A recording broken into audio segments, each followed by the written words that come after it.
திமுகவுக்கும் தாவேகாவுக்கும் தான் போட்டி. மற்றவங்க எல்லாம் அல்லு சில்லு. அவங்களோட போய் டீ குடிச்சு காபி குடிச்சு போட்டா எடுத்துட்டு வெக்க இல்லாம சாலை போட்டுட்டு அவன் சாலை போட்டு நீங்க போடுறதை வாங்கிட்டு வந்து எனக்கு நல்லா வந்துடும் வார்த்தை. என்ன வார்த்தை வந்துடும்? இது முதலமைச்சருக்கு அழகா ப்ரோ விஜய் அப்படின்னு நாங்களும் கேட்போம். தமிழ் தாய் வாழ்த்து நீங்க போட்டுருக்க என்ன தெரியுமா? Very GO, government GO sir. அரசியல் சட்டம் மீறினா ஆட்சியவே கலைக்கலாம். நீங்க ஒரு தமிழ் தாய் வாழ்த்துக்கு போய் கெஞ்சுறீங்களே, கூத்தாடுறீங்களே, உங்க வீரம் என்ன? இந்த வீரத்தை நாங்க வந்து அம்பலப்படுத்த கூடாதா? நாங்க என்ன சக்தி தெரியுமா? மும்மொழி கொள்கையை நாங்க உள்ள விடல. டீலிமிட்டேஷன் நாங்க தான் நிறுத்தணும். நேஷனல் எஜுகேஷன் பாலிசி நாங்க தான் நிறுத்தணும். பிஎம் ஸ்ரீ 2500 கோடியா இழந்தாலும் பரவாயில்ல, 10,000 கோடி நட்டப்பட்டாலும் பரவாயில்ல, மாநில உரிமை விட்டு கொடுக்க மாட்டார் மோடி அவர்களே, நான் அதுக்கெல்லாம் பயப்பட மாட்டேன் அப்படின்னு சொன்னவரு தூர சக்தியாம், ஓர சக்தியாம், கோர சக்தியாம், பார சக்தியாம், தூர்ந்து போன சக்தியாம். ப்ரோ விஜய் ப்ரோ, எங்க ப்ரோ போச்சு உங்களுடைய சக்தி? பிஎம்க்கு முன்னாடி முடியாதுன்னு சொல்லிட்டு ப்ரோ. ஏன் bro? Honourable chief minister bro, why bro? ஏன் ப்ரோ பிரஸ் பாக்குறதுக்கு தைரியம் இல்ல ப்ரோ? ஏன் ப்ரோ எழுதி கொடுத்த ஸ்கிரிப்ட் இவ்வளவு வீரம் உங்களுக்கு? திருவள்ளூர் காவி கலர் போட்டிருக்காரு கவர்னர். உங்க அமைச்சர் கேட்டாங்க என்ன சொல்றாங்க? அதை இப்ப பத்தி பேச வேணாம். எப்ப பேசுவீங்க? எங்களுடைய மொழியை இனத்தை தாழ்த்துகிற ஒருவரை கேள்வி கேட்பதற்கு துப்புள்ளாத ஒரு சக்தி எங்களை பார்த்து தீய சக்தி தூர சக்தின்னு சொல்லுவீங்களா? நீங்க என்ன சக்தி? நார சக்தியா? நீங்க மதமே பார்க்கல. கையில ஒரு மதம், நெத்தியில ஒரு மதம், பதவி ஏத்துக்கும் போது ஜோசப் விஜய் என்னும் நான் அது ஒரு மதம். என்ன ப்ரோ? இன்னைக்கு DK சிவகுமார் பக்கத்து மாநிலத்தோட முதலமைச்சர் பேசியிருக்காரு. திமுகவும் ஸ்டாலின் இருக்க வரைக்கும் தான் எங்களுக்கு பிரச்சனை, மேகதாதுக்கு இனிமே உங்களுக்கு பிரச்சனைங்கிறார். உங்களை சொல்றாரு, நீங்க ஒரு ஆளே இல்லைன்றாரு அவரு. உங்களுடைய தேர்தல் அறிக்கையில உங்களோட நடத்தையில நாணயம் இருக்கா? கச்சத்தீவை பத்தி பேசினா no comments. Vijay bro really we are afraid bro. எங்க போயிட்டு இருக்குன்னு தெரியல ப்ரோ. தூக்கம் வர மாட்டேங்குது ப்ரோ. ஒண்ணுமே சரியில்லையே ப்ரோ. தமிழ்நாட்டு மக்களுக்கு நான் தான் தலைவன் சொல்ல உங்களுக்கு எந்த அதிகாரமும் இல்ல, எந்த அனுமதி இல்ல. ஏன்னா 65% பேர் உங்களை வேணான்னு ஓட்டு போட்டுருக்காங்க. நீங்க ஏதோ 185 சீட்டு பிடிச்சிட்ட மாதிரி கை காலெல்லாம் ஆட்டிட்டு பேசுறீங்களே, கை இப்படி போகுது இப்படி போகுது. நான் என்ன கேட்கிறேன், சட்டமன்றத்தில் எங்க போச்சு உங்க கையை? பேப்பர் வச்சுட்டு பேசிட்டு என்ன அர்த்தம்? ஏன் பவுனீங்க? எதிர்கட்சி தலைவர் மாண்பு உதயநிதி ஸ்டாலின் கேட்ட கேள்வி உங்களால ஏன் பதில் சொல்ல எதிர்கொள்ள முடியல? உங்க பாடி லாங்குவேஜ் எங்க போச்சு அன்னைக்கு? இதெல்லாம் ஒரு முதலமைச்சருக்கு பேசாதலாம். இந்த நையாண்டி நக்கல்லாம் இதெல்லாம் வந்து தாவேக வளர்ந்த 2ஆம் கட்ட தலைவர்கள் பேசிட்டோம். என்ன பிரஸ் பார்க்க வரீங்க? 4வது தூண் சார் அது. எதுவுமே நான் பார்க்க மாட்டேன்னா நான் என்ன கேட்கறேன் உங்கள்கிட்ட? நீங்க ஏன் தயவு பண்ணி ஏன் கேள்வி கேட்க மாட்டேங்கிறேன்னு கேட்கறேன். நாங்க என்ன சூட்டி சொல்லணும்னு சொல்லுங்க sir. Sir sorry to say, பைத்தியக்காரத்தனமா இருக்கு. என்ன சூட்டியா சொல்ல மாட்டேங்கிறாரு? சூட்டி செய்யாதீங்க, சூட்டி என்ன சார்? இருட்டுல போய் பேய் வருது பேய் வருது பேய் வருதுன்னா ஒண்ணு வந்து மனநிலையை கொண்டுள்ளார்கள், நான் தைரியம் கொண்டுள்ளார்கள். தமிழ்நாட்டில் சட்டப்பேரவைக்கான பொது தேர்தல் நடைபெற்று 234 தொகுதிகளில் 107 இடங்களில் 108 இடங்களில் வெற்றி பெற்று 107 என்ற எண்ணிக்கையோடு தமிழக வெற்றி கழகம் ஆட்சி பொறுப்பினை ஏற்றது. முதலமைச்சராக மாண்புமிகு விஜய் அவர்கள் பொறுப்பேற்றுக் கொண்டார். சட்டமன்றத்தில் நம்பிக்கை இல்லா தீர்மானத்தில் போதுமான அளவுக்கு வாக்குகளை பெறுகிற அளவிற்கு எதிர்க்கட்சிகளும் அவர்களுக்கு ஒத்துழைத்து அவர் முதலமைச்சராக பணியை தொடர்ந்து வருகிறார்.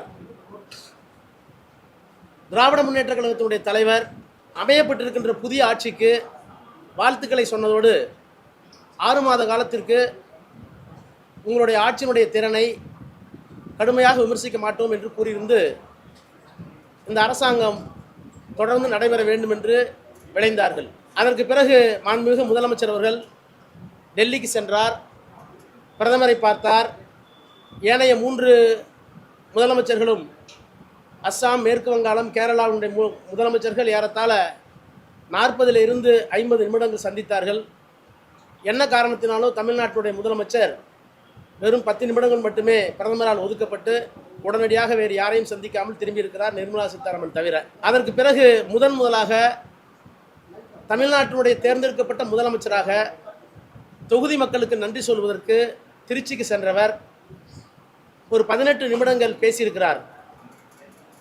அரசியல் சட்டத்தில் நிறுவப்பட்டுள்ள ஒரு பதவியில் ஒரு நாற்காலியில் உட்கார்ந்திருக்கின்ற ஒருவர் அரசியல் சட்டம் என்ன ஒழுக்கத்தை கடைபிடிக்கிறதோ, கான்ஸ்டிடியூஷனல் மொராலிட்டி, இன்னும் நான் தெளிவாக சொல்வதாக என்றால், அரசியல் நிர்ணய சபையில் அம்பேத்கர் அவர்கள் பேசுகிற போது அரசியல் சட்டம் இருக்கிற எல்லா நாடுகளுக்கும் அரசியல் ஒழுக்கம் என்று ஒன்று தேவையில்லை, அவசியம் இல்லாமல் இருக்கலாம். ஆனால் இந்தியாவிற்கு கான்ஸ்டிடியூஷனல் மொராலிட்டி தேவைப்படுகிறது. அது முதலமைச்சர்களுக்கும் அமைச்சர்களுக்கும் பிரதமர்களுக்கும் பொருந்தும் என்று உரையாற்றியிருக்கிறார். அந்த கான்ஸ்டிடியூஷன் மொராலிட்டி, அக்கௌண்டபிலிட்டி எதுவுமே இல்லாமல் தான் வகிக்கிற பதவிக்கு பொருத்தமானவராக இல்லாமல் தன்னுடைய தகுதியை குறைத்து கொண்டு பிதற்றி இருக்கிறார். வீராவசனம் பேசியிருக்கிறார். நான் தமிழ்நாட்டு மக்களை, அவருக்கு வாக்களித்த பெருமக்களை, வாக்களிக்காத பெருமக்களை எனக்கும் சேர்த்து அவர்தான் முதலமைச்சர் என்கின்ற அந்த உணர்வோடு மிகுந்த மரியாதையோடு நான் கேட்டுக்கொள்வதெல்லாம், சட்டமன்றத்தில் பதிலுரையாற்றிய மாண்புமிகு விஜய் அவர்களுடைய டோன் அண்ட் டனார், அவருடைய குரலினுடைய வலிமை, அந்த அழுத்தம், அந்த சத்தம், அதையும் திருச்சியில் அவர் உரையாற்றுகிற போது எல்லலும் துள்ளலுமாக கர்ஜித்ததாக சொல்லிக்கொண்டு கத்திக்கொண்டு பேசினாரே, அந்த பேச்சையும் இரண்டையும் ஒப்பிட்டு பாருங்கள்.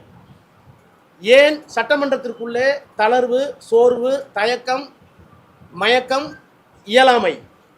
ஆனால் திருச்சியில் ஏன் இந்த வீரவசனம், அந்த வசனத்தை எழுதி கொடுத்தது யார் என்கின்ற பொருத்தப்பாட்டை, ஒப்பீட்டை நீங்கள் எண்ணி பார்த்தால் இதற்கு பின்னாலே இருக்கின்ற அரசியல் தந்திரம், அரசியல் அசிங்கம், புலம்பல் எல்லாம் தெரியும். அவர் சொல்லுகிறார், ஒவ்வொரு வரிக்கும் திராவிட முன்னேற்ற கழகத்தை குறை சொல்வது, ஸ்டாலின் சார் என்பது, அப்புறம் திமுகவுக்கும் தாவேகாவுக்கும் தான் போட்டி, மற்றவங்க எல்லாம் அல்லு சில்லு, மற்றவங்க எல்லாம் அல்லு சில்லு. யாரு? அதிமுக தேர்ந்தெடுக்கப்பட்ட சட்டமன்ற உறுப்பினர்கள். நான் வந்து ஸ்டாலின் ஸ்டார், உங்களுக்கு எனக்கும் தான் போட்டி, மற்றவங்க எல்லாம் அல்லு சில்லுனீங்கல்ல. முதலமைச்சர் அவர்களே, உங்களுக்கு ரொம்ப சங்கடமா இல்லை? நான் வேறு வார்த்தை பயன்படுத்த விரும்பலை. அந்த அல்லு சில்லு வீட்டுக்கு நீங்களே போய் சால்வை போட்டு அவங்களோட ஓட்டை வாங்கினீங்களே, அந்த அல்லு சில்லுக்கிட்ட போய் கெஞ்சி கூத்தாடினது தில்லு முள்ளா அரசியல் அநாகரிகமா? அதை தமிழ்நாட்டு மக்கள் தெரிஞ்சுக்க வேணாமா? நீங்கள் என்னன்னு பேசுகிறீங்களா? நான் இப்போதும் சொல்லுகிறேன், இந்த ஆட்சி அமையப்பட்டதற்கு பிறகு ஒரு முதலமைச்சருக்கு தர வேண்டிய மரியாதையை எங்களுடைய தலைவரும் நாங்கள் தர தயார். ஆனால் எங்களுடைய நிலைப்பாடு, உணர்ச்சி வசப்பட்டவர்கள் இந்த ஆட்சியை உருவாக்குவதற்கு ஒரு காரணமாக இருந்திருக்கிறார்கள் என்ற காரணத்தினால் அதே வழியில் முதலமைச்சரும் செல்லக்கூடாது என்று உங்களை நான் கேட்டுக்கொள்கிறேன். அதே மாதிரி ஒன்றுக்கும் அரசியல் புரிதல் இல்லை, கவர்ச்சி அரசியல் என்ன சொல்கிறாங்க, சொல்லியிருப்பாதே வாதத்துக்கு வச்சுக்குவோம். ஏன் சினிமா நடிகருக்கு கவர்ச்சி அரசியல் இருக்கக்கூடாதா? அந்த கவர்ச்சி அரசியலிருந்து வெளியே வாங்கன்னு தமிழ்நாட்டு மக்களை கேட்டுக்கிறதுக்கு எங்களுக்கு மற்ற கட்சிகளுக்கெல்லாம் உரிமை இல்லையா? அது என்ன கவர்ச்சி அரசியல் புரிதல் வார்த்தையை பயன்படுத்தினா எனக்கு நல்லா வந்துடும் வார்த்தை. என்ன வார்த்தை வந்துடும்? இது முதலமைச்சருக்கு அழகா? Your occupying constitutional chair brother, bro Vijay அப்படின்னு நாங்களும் கேட்போம். ஒரு முதலமைச்சர் போறீங்க, நன்றி சொல்றீங்க, திமுக விமர்சிக்க வேணான்னு சொல்ல, விமர்சிங்க, அதுக்கு ஒரு 5 நிமிஷம் எடுத்துங்க. மீதி 10 நிமிடங்கள் பிரதமரோடு போனேன், சந்தித்தேன், என்ன செய்ய போகிறேன், பிரதமரிடம் மனு அளித்திருக்கிறேன், ஏதாவது சொல்லியிருக்கீங்களா? நான் கேட்குறேன், யாரை பார்த்து நீங்கள் குறை சொல்கிறீங்க? தமிழ்தாய் வாழ்த்துக்கு வந்து நீங்கள் போய் கடிதம் கொடுக்குறீங்க. யார் தெரியுமா ஸ்டாலின்? நீங்கள் சொன்ன ஸ்டாலின் சார் யார் தெரியுமா? அரசியல் சட்டத்தால் திருத்தப்பட்ட EWS, economically weaker sections, constitutional mandate once it was pass in the parliament, அதை தமிழ்நாட்டுக்குள்ள அனுமதிக்க மாட்டேன்னு சொன்னவர் தான் ஸ்டாலின் சார். நீங்கள் தமிழ்தாய் வாழ்த்துக்கு நீங்கள் போட்டிருக்கிறது என்ன தெரியுமா? வெறும் ஜிஓ, கவர்மெண்ட் ஜிஓ சார். அரசியல் சட்டம் மீறினா ஆட்சியவே கலைக்கலாம். நாங்கள் மீறி இருக்கோம், தாழ்த்தப்பட்டவர்களுக்காக, பிற்படுத்தப்பட்டவர்களுக்காக. நீங்கள் ஒரு தமிழ்தாய் வாழ்த்துக்கு போய் கெஞ்சுறீங்களே, கூத்தாடுறீங்களே, உங்கள் வீரம் என்ன? இந்த வீரத்தை நாங்கள் வந்து அம்பலப்படுத்தக்கூடாதா? ஒன்று தெரிஞ்சுங்க மாண்புமிகு முதலமைச்சர் அவர்களே, நாங்கள் வந்து உங்களுடைய கவர்னன்ஸை தான் 6 மாதம் கழித்து விமர்சிப்போம்னு சொன்னோம். உங்களுடைய இயலாமையை, டே டு டே அட்மினிஸ்ட்ரேஷனில் இருக்கிற குறைபாடுகளை நாங்கள் விமர்சிக்க மாட்டோம்னு நீங்களும் சொல்ல முடியாது, நாங்களும் கேட்க முடியாது. நாங்கள் டே டு டே அட்மினிஸ்ட்ரேஷனில் சொன்னால் இவ்வளவு கொலை நடக்குது, கொள்ளை நடக்குது, இவ்வளவு வந்து கற்பழிப்பு நடக்குது, பாலியல் தொந்தரவு நடக்குதுன்னு சொன்னால் நீங்கள் உடனே விமர்சிக்கிறீங்களேன்னா, நீங்கள் சொன்னீங்களே நான் வந்த உடனே எல்லாம் சரியாயின்னு சொன்னீங்களே. சரி, பணம் இல்லை, நிதி நிலைமை சீர் செய்வதற்கு 6 மாதம் ஆகலாம், அல்லது 2 வருஷம் ஆகலாம். சட்டம் ஒழுங்குக்கு என்ன பிரச்சனை?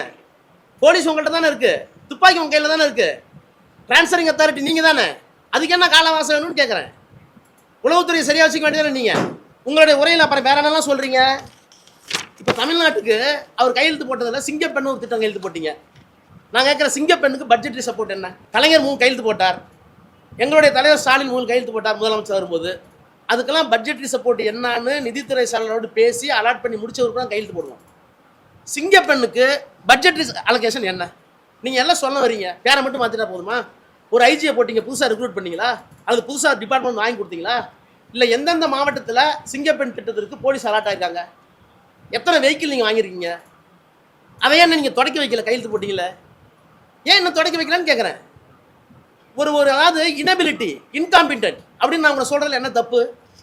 ஆனால் நீங்கள் பேசுறது மட்டும் பார்த்தீங்கன்னா கைத்தட்டலுக்காக, உணர்ச்சியை தூண்டுவதற்காக எல்லாம் பண்ணுறீங்களே. நாங்கள் என்ன சக்தி தெரியுமா? மும்மொழி கொள்கையை நாங்கள் உள்ள விடல. என்னென்ன திட்டங்களை ஒன்று நிறுத்தி வச்சிருக்கோம்? டீலிமிட்டேஷனாக நாங்கள் தான் நிறுத்தணும். நேஷனல் எஜுகேஷன் பாலிசி நாங்கள் தான் நிறுத்தணும். பிஎம்ஸ்ரீ 2500 கோடி ரூபா இழந்தாலும் பரவாயில்ல, 10,000 கோடி நட்டப்பட்டாலும் பரவாயில்ல, மாநில உரிமை விட்டு கொடுக்க மாட்டார் மோடி அவர்களே, நான் அதுக்கெல்லாம் பயப்பட மாட்டேன் அப்படின்னு சொன்னவர் தூர சக்தியாம், ஓர சக்தியாம், கோர சக்தியாம், பார சக்தியாம், தூர்ந்து போன சக்தியாம். ப்ரோ விஜய் ப்ரோ, எங்க ப்ரோ போச்சு உங்களுடைய சக்தி? பிஎம்க்கு முன்னாடி முடியாதுன்னு சொல்லிட்டு வாங்க ப்ரோ. ஏன் bro? Honourable chief minister bro, why bro ஏன் பேசாம வந்தீங்க? ஏன் ப்ரோ ப்ரெஸ்ஸை பார்க்கறதுக்கு தைரியம் இல்லை ப்ரோ? ஏன் ப்ரோ எழுதி கொடுத்த ஸ்கிரிப்டுக்கு இவ்வளோ பேரம் வீரம்? உங்களுக்கு எவ்வளோ பிரச்சனை இருக்கு? பாசிசத்தையும் எதுக்குறோம், பாயாசத்தையும் எதுக்குறோம். நீங்கள் ரைட், பாயாசத்தை முடிச்சிட்டீங்க. பாசிசத்தை என்னாச்சு ப்ரோ? திருவள்ளூர் காவி கலர் போட்டிருக்காரு கவர்னர். உங்கள் அமைச்சர் கேட்டாங்க, என்ன சொல்கிறாங்க? அதை இப்போ பற்றி பேச வேணாம். எப்போ பேசுவீங்க? திருவள்ளுவர் எங்களுடைய இனத்தினுடைய, மொழியினுடைய, கலாச்சாரத்தினுடைய அடையாளம். பிறப்புக்கும் எல்லாம் உயிருக்கும் எம்பளம் போட்டுக்கிட்டா பத்தாது. திருவள்ளுவருக்கு இங்கே காவி சாயம் பூசுறது நான் இப்போ பேச மாட்டேன்னு சொன்னால், எங்களுடைய மொழியை, இனத்தை தாழ்த்துகிற ஒருவரை கேள்வி கேட்பதற்கு துப்புள்ளாத ஒரு சக்தி எங்களை பார்த்து தீய சக்தி, தூர சக்தின்னு சொல்லுவீங்களா? நீங்கள் என்ன சக்தி? நார சக்தியா? கேட்க மாட்டோமா? அப்புறம் நாங்கள் சாதி, மதம், பணத்தை எல்லாம் உடைச்சிட்டீங்க. நீங்கள் சாதி பார்த்து கேண்டிடேட்டே போடல, நீங்கள் மதமே பார்க்கல. கையில் ஒரு மதம், நெத்தியில் ஒரு மதம், பதவி ஏற்றுக்கும் போது ஜோசப் விஜய் என்னும் நான், அது ஒரு மதம். என்ன bro? Total contradiction bro, bundle of contradictions. இந்த பண்டில் ஆஃப் கான்ட்ரடிக்ஷன் பேர் நான் தாண்டி வந்துட்டாங்கிறது இல்லை, அதெல்லாம் உள்ள மறைச்சி போட்டு வச்சிருக்கீங்கன்னு அர்த்தம். அதை விட பெரிய கொடுமை, இந்த திருச்சி கிழக்கு தொகுதி என்னுடைய செல்லை பிள்ளைங்கிறாரு. ஐயோ ஜனங்களே ஜாக்கிரதையா இருக்கு. நான் இப்போ என்ன கேட்குறேன், இதெல்லாமா ஒரு சீஃப் மினிஸ்டர் பிரச்சனை? ஒரு சீஃப் மினிஸ்டருக்கு முன்னாடி என்னென்ன பிரச்சனை இருக்கு? தமிழ்நாட்டுக்கு தர வேண்டிய உரிமைகளை நீங்க தந்தீங்களா? இன்னைக்கு டிகே சிவகுமார் பக்கத்து மாநிலத்துடைய முதலமைச்சர் பேசியிருக்காரு. திமுகவும் ஸ்டாலின் இருக்க வரைக்கும் தான் எங்களுக்கு பிரச்சனை மேகதாதுக்கு, இனிமேல் எங்களுக்கு பிரச்சனைங்கிறார். இதை கேட்டதற்கு பிறகு இந்த காங்கிரஸ்காரர்கள், இங்கே இருக்கிற 2 அமைச்சர்கள் அதுக்கு தான் எதிர்வினை ஆற்றிருக்கீங்களா? முதலமைச்சர் அவர்களே உங்களை சொல்றாரு, நீங்க ஒரு ஆளே இல்லைன்றாரு, அவரு எங்களுக்கு பிரச்சனையே இல்லைன்றாரு. எங்க இதுக்கு என்ன அந்த ஆட்சி போய்விட்டது, எங்க தயவில் இருக்கிற ஆட்சி தான் இப்போ நடக்குதுன்னு பட்டவர்தான் சொல்றாரு. சரி, டிகே சிவகுமார் உங்க பதில் என்ன? அப்புறம் பச்சை துண்டை போட்டு சொன்னீங்களே, நான் விவசாயி மகனாக பிறப்பாமல் இருப்பதற்கு வருத்தப்பட்டேன். நான் விவசாயி விட்டு புள்ள, 8வது புள்ள, நான் கடைசி புள்ள. எனக்கு ஏர் ஓட்ட தெரியும், தண்ணி பாய்ச்ச தெரியும், உழவு ஓட்ட தெரியும், வண்டி மாடு ஓட்டிருக்கேன், எல்லாம் பண்ணியிருக்கேன். நீங்கள் ஐயோயோ எனக்கு விவசாய பிள்ளையா பறக்காம போயிட்டு இன்னைக்கு பார்த்தீங்களா டிவியை? விவசாயிகள் போராடுறாங்க, பணமாக நடிச்சுக்கிட்டு போராடுறாங்க, இந்த ஆட்சியில் நாங்கள் பணம் ஆகி கொண்டிருக்கிறோம்னு. இன்னொன்று கேட்குறேன், எங்களை 6 மாதம் கேள்வி கேட்காதுன்னு சொன்னீங்களே, நீங்கள் 6 மாதம் இல்லை 6 வருஷம் கூட நீங்கள் கேள்வி கேட்கல. உங்களுடைய தேர்தல் அறிக்கையில் உங்களோட நடத்தையில் நாணயம் இருக்கா? ரிசர்வ் பேங்க் கைட்லைன்ஸ் இல்லாமல் நீங்கள் விவசாய கடனை முழுசாக தள்ளுபடி முடியாது. 2025 கைட்லைன்ஸ். நீங்கள் 2026 தானே தேர்தல் அறிக்கை தயாரிக்கிறீங்க. அந்த அறிக்கை தயாரிக்கும் போது இப்படி ஒரு சட்டம் இருப்பது என்பதை தெரியாமல் கூட ஒரு அரசியல் கட்சி நீங்கள் தேர்தல் அறிக்கை கொடுத்தா உங்களுக்கு என்ன பேர் வைக்கலாம்? ரொம்ப கல்வியாளர்கள் பேர் வச்சிடலாமா? மெத்த படித்தவர்கள் பேர் வச்சிடலாமா? பேர் அறிவாளர்கள் பேர் வச்சிடலாமா? ஞானிகள் பேர் வச்சிடலாமா? நீங்களே ஒரு வார்த்தை சொல்லுங்களேன். அப்ப நீங்களே ஒரு வாக்குறுதி கொடுத்துட்டு அதை முடிக்க முடியாம இப்ப புது புது சீலிங்லாம் வைக்கிறீங்க 200 யூனிட் கரண்ட்டுக்கு. அப்புறம் கச்சத்தீவு நீண்ட நாள் எங்களுடைய தமிழர்களுடைய பிரச்சனை, மீனவர்களுடைய பிரச்சனை. அதை கேட்டிருக்கேன்னு சொல்லுங்க, கேட்போன்னு சொல்லுங்க, போராடுவோன்னு சொல்லுங்க, ஒத்துக்கிறோம். அதுல அரசியல் சட்ட சிக்கலே இருக்கு. தமிழ்நாடு அரசாங்கத்தினுடைய சட்டமன்றத்தினுடைய அனுமதி இல்லாமலேயே அன்றைக்கு கச்சத்தீவை மத்திய அரசாங்கம் தாரை வார்த்தது. அதை திராவிட முன்னேற்ற கழகத்தினுடைய ஆட்சி கலைஞர் தலைமையில் சட்டமன்றத்தில் தீர்மானம் போட்டு கண்டித்திருக்கிறது. எல்லாம் ஆவணங்களா இருக்கு. உடனே நீங்க செஞ்சு கொடுக்கணும்னு அவசியம் இல்லை. ஆனா குறைந்தபட்ச ஒரு அக்கௌண்டபிலிட்டி வேணாம் அவங்க அமைச்சர்களுக்கு. என்ன அமைச்சர்கள் அவர்கள்? கச்சத்தீவை பத்தி பேசினா நோ கமெண்ட்ஸ். திருவள்ளுவர் சிலையை பத்தி காவி சிலை அடிக்கிறார் கவர்னர் கேட்டாக்க அதை இப்ப பேச வேணாம். அப்புறம் பக்ரீத்துக்கு ஒரு ஜட்ஜ்மெண்ட் வந்திருக்கு. எங்கள் கட்சியின் சார்பில் சரவணன், கழகத்தினுடைய துணை பொதுச் செயலாளர், நாடாளுமன்ற உறுப்பினர் கவிஞர் கனிமொழி எல்லாம் அதை கண்டிச்சிருக்காங்க. நீங்க வந்து என்ன பேசுறீங்க? மாநில உரிமையை விட்டு கொடுக்க மாட்டேன். போனீங்களே பிரதமர் என்ன கேட்டு வந்தீங்க? மதச்சார்பின்மை விட்டு கொடுக்க மாட்டேன். இந்த ஜட்ஜ்மெண்ட் உங்களுடைய பதில் என்ன? உங்க கமெண்ட்ஸ் என்ன? அப்பீல் போக போறீங்களா? என்ன பண்ண போறீங்க? எதுவுமே இல்லையே. இப்படி இந்த எலக்ட்ரிசிட்டி பில்லு இன்றைக்கு எலக்ட்ரிசிட்டி ஸ்கேர்சிட்டி திமுக ஆட்சி மேலே பழி போடுறீங்களே. ஏன் கோடை காலத்தில் ஒவ்வொரு ஆண்டும் பேக்கர் கார்டு இருக்கு. ஏப்ரல் மாதத்திலிருந்து மே மாதத்தில் தமிழ்நாட்டில் எவ்வளவு கூடுதல் மின்சாரம் தேவைப்படும்? அது ஜெயலலிதா காலத்திலிருந்து, எங்களுடைய காலத்திலிருந்து, எடப்பாடி காலத்திலிருந்து பேக் ரெக்கார்ட், ட்ராக் ரெக்கார்ட் இருக்கு. வழக்கமாக ஒரு அரசாங்கம் என்ன பண்ணுவோம்னா, எந்த பருவ காலத்தில் எவ்வளவு தேவைப்படும் அப்படிங்கிறத நினைச்சு ஃபோர்ஸி பண்ணி முன்கூட்டி அறிந்து அதற்கான கூடுதல் மின்சாரத்தை பெற வேண்டும்.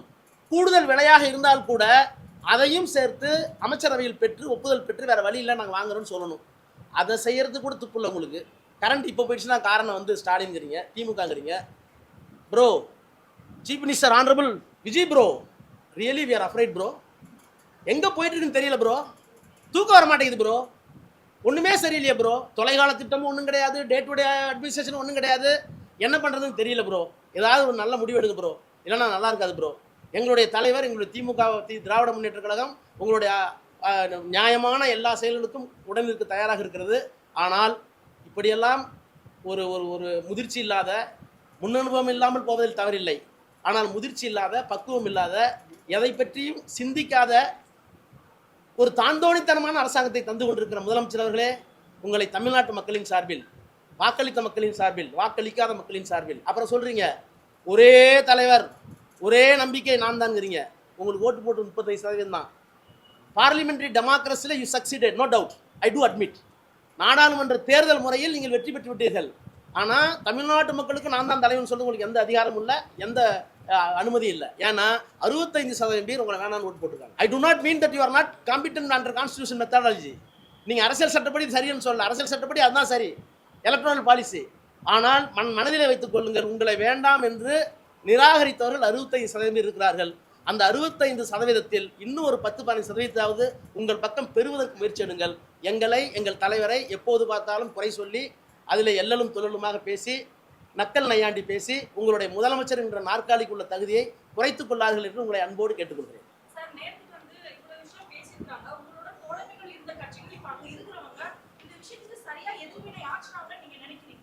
நான் அதுதான் மொத்தமாக சொன்னேன். கான்ஸ்டிடியூஷனல் மொராலிட்டின்னு ஒன்று இருக்குது. அதாவது ஒரு அரசாங்கம் இருக்கணுங்கிறதுக்காக இன்னொரு அலைன்ஸில் ஜெயிச்சவங்க வெளியில இருந்து ஆதரவு கொடுக்குறத நான் ஒத்துக்கிறேன். சிபிஐ சிபிஎம் ஒத்துக்கிறேன்.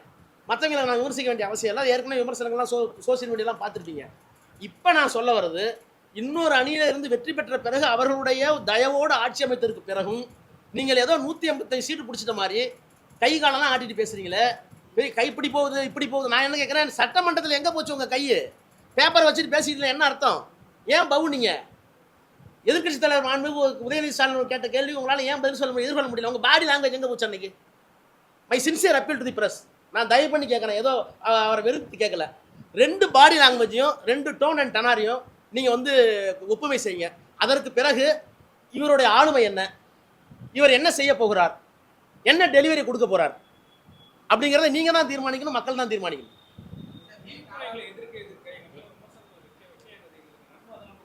என்ன விமர்சனம் வச்சிருக்கோங்கிறேன், என்ன விமர்சனம் வச்சிருக்கோம் மேல சொல்லுங்க பார்ப்போம். ப்ரோ என்ன விமர்சனம்னு சொல்லுங்க. பிரைம் மினிஸ்டர் போனீங்க sir, there must be accountability. You are elected chief minister, you met the prime minister. Is it not our right to get information from you, or is it not your duty to disclose what happened with the prime minister? என்ன press பார்க்க வரீங்க? 4வது தூண் sir அது. நானே தப்பு பண்ணாலும் வெளியே கொண்டு வரதான், தப்பா இருந்தாலும் தப்பு தான். 1,70,000 கோடி சொன்னது நீங்க தான், அது இல்லைன்னு சொல்லி விரிவிச்ச விற்பாடு ஒத்துக்கிட்டது நீங்க தான். But it need in democracy. எதுவுமே நான் பார்க்க மாட்டேன்னா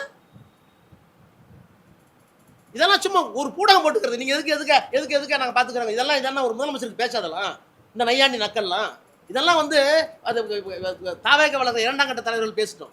அல்லது ஒன்றும் தெரியாத அமைச்சர்கள்லாம் வந்து இருக்காங்கல்ல, யார் சுற்றுலாத்துறைக்கும் சுற்றுச்சூழலுக்கும் சுற்றுலாத்துறைக்கும் தெரியாத அறிவுஜீவிகள்லாம் இருக்காங்கல்ல, அவங்க பேசிட்டு போட்டோம். அதெல்லாம் இவர் பேசக்கூடாது.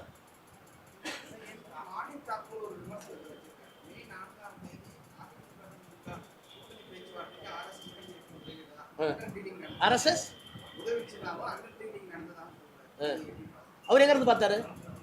சார் அவர் எங்கிருந்து நான் வாதத்துக்காக சொல்றேன். திமுகவிலையோ அதிமுகவிலையோ 2ஆம் கட்ட 3ஆம் கட்ட தலைவர்கள் இது என்ன வந்து ஒரு ஒரு புதுசா இருக்கிற தமிழ்நாட்டுக்கு இது நல்லதா, ஏன் நம்ம திராவிட சித்தாந்தத்தில் ஒன்று தானே அப்படின்னு முயற்சி பண்ணி பேசியிருக்கலாம். ஜனநாயகத்தில் பேசக்கூடாதுன்னு ஒன்று கிடையாது. But what was and what is the consistent stand taken by mister M K. Stalin, எங்கள் கட்சியினுடைய தலைவர் எடுத்த திடமான முடிவு என்ன? சார் பாரதி 2 பேர்த்து பேசியிருப்பாரு, நான் 2 பேர்த்தோட பேசுவேன். ரைட் சார், இந்த கட்சியில் இருக்கிற ஜனநாயக உரிமையை கலைஞர்கிட்டயோ ஸ்டாலின்ட்டோ எதிர்க்கிறதே நான் பேசுவேன். நான் என்ன ஒரு பட்டத்தை உண்மையை சொல்லட்டுமா, இந்த அரசாங்கத்தை எடுத்து ஓட்டு போடணுமா வேணாம் பண்ணப்ப வேணாம் நான் கொஞ்சம் பேர் நான் ஓட்டு போடணும்னு சொன்னேன். இல்லை ஓட்டு போட வேணாம்னு ஒரு முடிவு எடுத்தோம். But it was my right. ஏன் என்னோட தலைவர்கிட்ட ஓட்டு போடணுங்க தானே கருத்து, எனக்கு எதுக்குனுங்க, இல்லைன்னா மக்கள் எனக்கு தப்பாக நினைப்பாங்க அப்படின்னு நான் சொன்னேன். ஏன் கருத்து கொஞ்சம் சீரியஸ் வேணான்னாங்க. அப்புறம் கொஞ்ச நேரம் பேசணும், இதில் என்ன பிரச்சனைன்னு கேட்குறேன். உடனே என்ன பெரிய அப்படியே கண்ணா நான் என்ன கேட்குறேங்க, நீங்கள் வந்து மற்றும் சிலர் அல்லு சில்லு அவங்களோட போய் டீ குடிச்சு காபி குடிச்சு போட்டா எடுத்துட்டு வெக்க இல்லாமல் சாலை போட்டுட்டு அவன் சாலை போட்டு நீங்கள் போடுறதை நான் வாங்கிட்டு வந்து நாங்கள் பண்ணோம்னா என்ன பண்ணிடலாங்கன்னு கேட்குறேன்.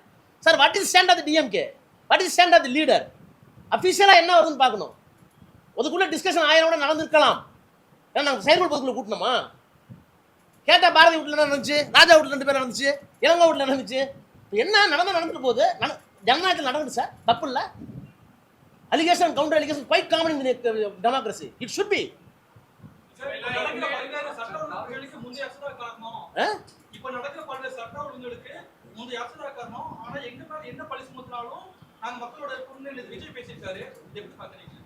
இது நீங்க பிரஸ் தானே, அவர் சொல்லிட்டார்ல, எங்கள்கிட்ட வந்து கேட்குறீங்கல்ல.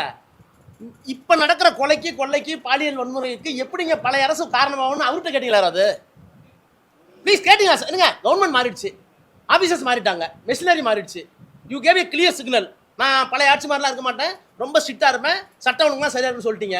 தி மெசேஜ் சென்ட் அனுப்பிச்சிட்டீங்கல்ல. அதுக்கு பிறகு கொலைகள் நடக்குது. அதுக்கு எப்படி மு.க. ஸ்டாலினும் பழைய அமைச்சரவையும் பழைய கவர்மெண்ட் காரணமாக இருக்கும்? நான் ஆமாம் பார்த்துருக்கேன். நான் என்ன கேட்குறேன் உங்கள்கிட்ட, நீங்கள் ஏன் தயவு பண்ணி ஏன் கேள்வி கேட்க மாட்டேங்கிறேன்னு கேட்குறேன்.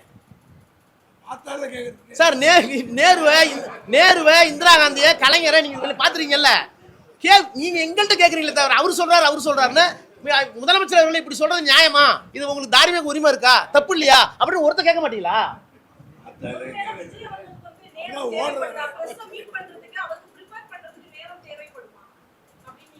அதனால என்ன 24 மணி நேரத்தை 25 மாற்றிடலாமா? நாளையிலிருந்து நான் ஒரு நாளைக்கு 24 மணி நேரம் சார் மேடம், நான் இவருக்காக 25 மாற்றிட்டுமா?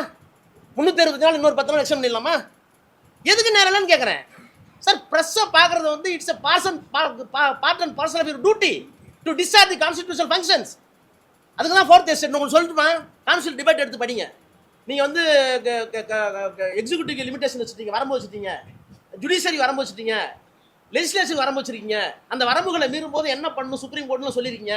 ஏன் ப்ரெஸ்ஸுக்கு வரம்பு வைக்கலன்னு கேடி ஷான் ஒரு எம்பவர் கேட்டிருக்காரு, அரசியல் என்ன செய்யல. அப்போ அவர் சொல்றாரு, இந்த 3 துறையிலும் தங்களுடைய டியூட்டியிலிருந்து தவறிட்டாங்கன்னா அதை இடித்துரைத்து மக்களை காப்பாற்றுவதற்கு, ஜனநாயகத்தை பேணுவதற்கு கடைசி asylum, the last asylum is 4th எஸ்டேட்ங்கிறாரு வித் ஃபோல்டட் ஹேண்ட். இது அம்பேத்கர் கோர்ட், எல்லாத்துக்கும் கடைசி புகலிடம் நீங்க தாங்கிறாரு.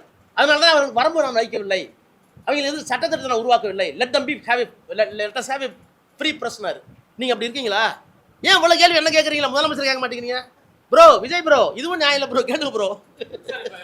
காங்கிரஸ் எந்த கட்சிகள் வெளியேறினாலும் அவங்கள பத்தி கடுமையான விமர்சனங்கள் இல்லை.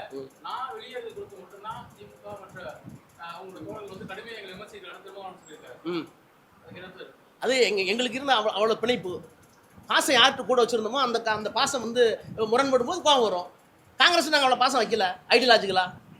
சிபிஎம் வெளியே இருந்தாங்க, அதனால எங்களுக்கு ஒருத்தர் இருக்கும். அதில் என்ன இருக்குது சார்? என்ன சொந்த தம்பி, எங்கள் அண்ணன் எனக்கு வந்து நான் எதிர்பார்த்த ட்ரஸ்ட் அவுட் இல்லைன்னு சொல்லும்போது கோவம் வரும். நாளைக்கு திரும்பவும் சேர்ந்துக்குவோம் சார்.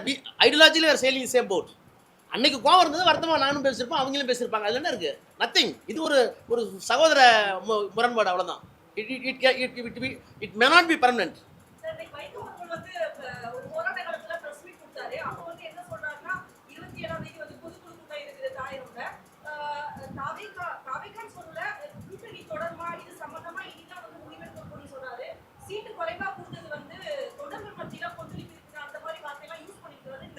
நான் பார்க்கலைங்க, அவர் இன்டர்வியூ நான் பார்க்கல. சார் வரும் ஜூன் 8ஆம் தேதி இந்தியா காங்கிரஸ் தலைமையில் மீட்டிங் எங்க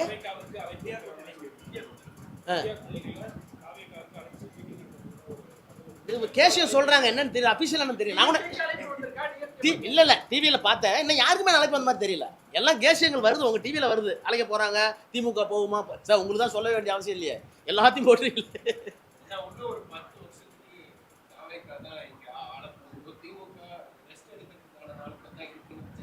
யாரு ஏங்க இப்போ அவர் வந்து திருச்சியில் பேசின பேச்சுக்கே நான் பதில் சொல்லிட்டேன். அப்புறம் இன்னும் அவரெல்லாம் பேசல, நான் தான் சொல்லிட்டேன்னா அது இதுக்கு மேலே நான் வார்த்தையை கடுமையாக பயன்படுத்த முடியாது. அவர் சொல்கிறாரு, அவ்வளோதான். ஒரு உட்டோப்பியன்னு ஒரு வேர்ல்டு இருக்கு, ஒரு வேர்டு இருக்கு தெரியுமா, யூஆர் லிவிங் இன் உட்டோப்பியன் வேர்ல்டுமாங்க. அது மாதிரி ரைட். இது ஒரு தேர்தலில் வந்து ஒன்றும் சிங்கிள் ஃபுல் மெஜாரிட்டி கொடுக்கல, ஒரு ஃப்ராக்சர்டு மெஜாரிட்டி தான் கொடுத்துருக்காங்க, 107 தான் கொடுத்துருக்காங்க. நீங்கள் கான்ஸ்டியூஷனில் பார்த்தீங்கன்னா கவர்னர் முதல் நாள் ரிஜெக்ட் பண்ணார். என்ன ரிஜெக்ட் பண்ணாருன்னா சிங்கிள் மெஜாரிட்டி சொல்லலை அப்படின்னாரு. இந்த மாதிரி ஒரு ஃபிஷி சூழ்நிலையில் ஒரு கவர்மெண்ட் ஃபார்ம் ஆயிருக்கு. பேசுவார், அதை வச்சுட்டு பேசுட்டுமே.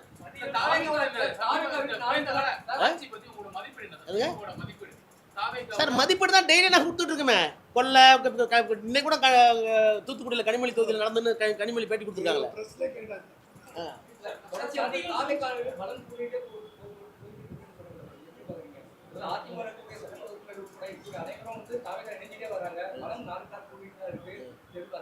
நீங்க பலம் 4 நாள் எதை சொல்றீங்க? எம்எல்ஏ இருங்க சார், நான் என்ன சொல்றேன், ஒரு அதிமுக எம்எல்ஏ தேர்ந்தெடுக்கப்பட்ட எம்எல்ஏ வராரு, அவருக்கு வந்து பெரிய கான்ட்ராக்டர், அவருக்கு வந்து பிசினஸ் இன்ட்ரெஸ்ட் எக்கச்சக்கமா இருக்கு, அரசாங்கத்தினுடைய தயவு இல்லாமல் ஒரு பிசினஸே ஓடாது. நான் பேர் சொல்ல விரும்பல.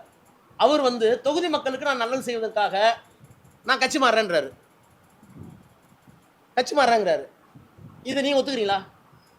இதை செல்வாக்கு நீங்க சொல்ல வரீங்களா? நீங்க சோசியல் மீடியா வலைதளங்களில் பாருங்க, என் பேத்தி சொல்லி ஒன்று போட்டேன், என் பேரை சொல்லி போட்டு வருதா இல்லையா? நீங்க எப்படி 4 நாள் அதிகரித்து சொல்றீங்கன்னு கேட்குறேன்.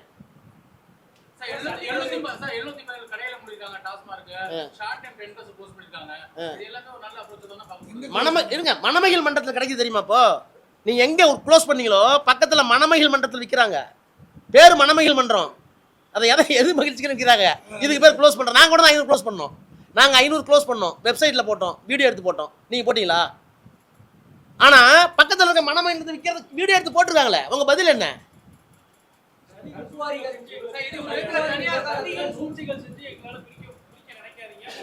யார நாங்க என்ன சூழ்ச்சி சொல்றோம்னு சொல்லுங்க sir. Sir sorry to say, பைத்தியக்காரத்தனமா இருக்கு. ஏதாவது சூழ்ச்சி செய்கிறாரு, சூழ்ச்சி என்னன்னு சொல்லிட்டு சொல்லுங்க. It is bound and duty of myself to give the answer. என்ன சூழ்ச்சியா சொல்ல மாட்டேங்கிறாரு. சூழ்ச்சி செய்யாதீங்க, சூழ்ச்சி என்ன சார்? இருட்டில் போய் பேய் வருது பேய் வருது பேய் வருதுன்னா ஒன்று வந்து மனநிலையை கொண்டு விடார்கள், நான் தைரியம் கொண்டு விடார்கள். நீங்க தான் முடிவு பண்ணிக்கணும். பல